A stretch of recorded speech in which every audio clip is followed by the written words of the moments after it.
Have you ever wanted to be a totalitarian dictator? Ever wanted to rule a country cowering in fear with your US-backed iron fist? Ever dreamed of owning a lavish palace in a city lacking the most basic of infrastructure?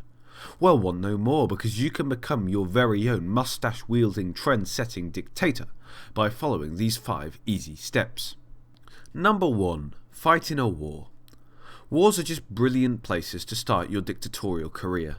No matter what level of experience you've had before, being a veteran can boost any prospective tyrant's qualifications. Try earn a medal for bravery, or at least get promoted once, and spread stories of your own heroic actions. Just make sure not to put yourself in much real danger.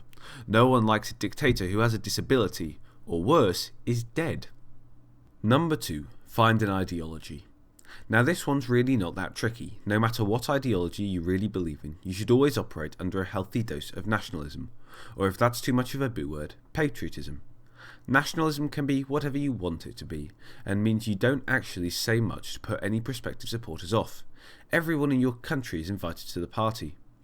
Additionally, nationalism comes with the great perk of being able to accuse anyone who disagrees with any of your beliefs a traitor, or enemy of the people. Even if what they say actually has nothing to do with the nation, since you're a nationalist and so pro-nation, if they're against you, they must therefore be against the nation. It's brilliant logic. Pair nationalism with whatever ideology you like.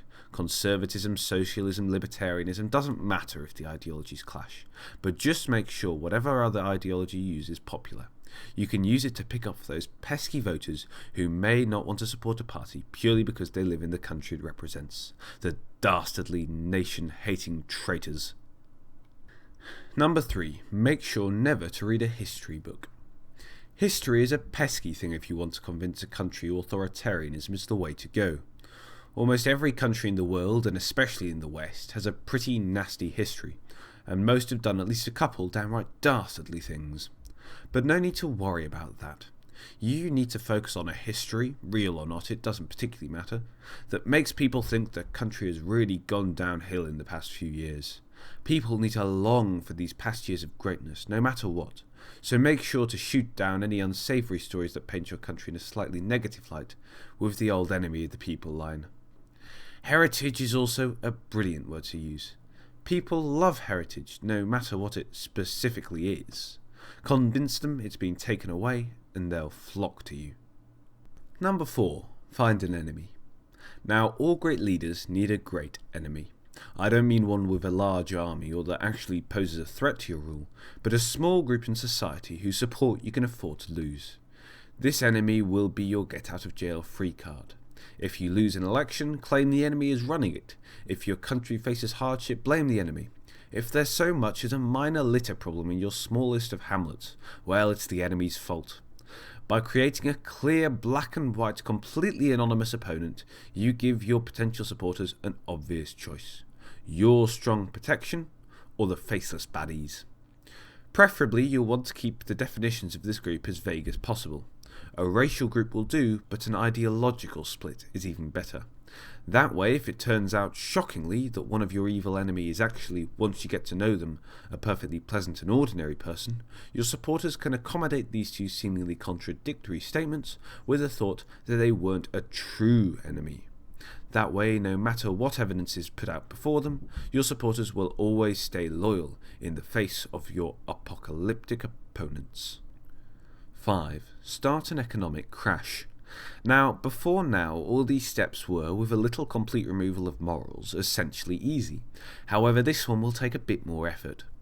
First, you'll want to make sure everyone believes something that isn't worth much money is actually worth lots of money.